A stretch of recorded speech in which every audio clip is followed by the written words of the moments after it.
Mula sa simple na pasulyap-sulyap, nagpapapansin sa'yo. Umabot sa palitan ng mga mensahe, kilig na kilig ako. Kumusta, kain na, hello, magandang umaga. Ingat ka, pahinga, huwag kang masyadong magpupuyat pa. Naramdaman ng puso na dahan-dahan akong nahuhulog sa'yo. Sa kada araw natin na pag-uusap, meron nang namumuo. Ngunit di ko na alam kung anong patutunguhan. Ang hiling ko lang naman na itong naramdaman.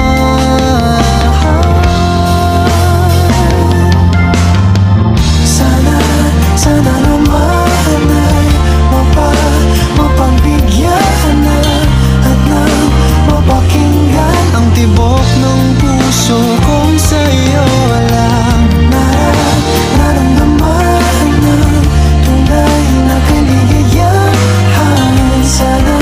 Sana naman mapagbigyan ng tibok ng puso.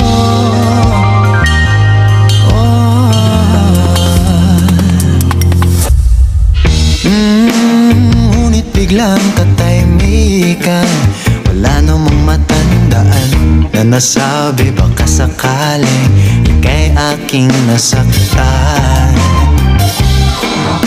Bigla na lamang ika'y di nagparamdam. Ako ba'y pinagsawaan o may ginagawa lang?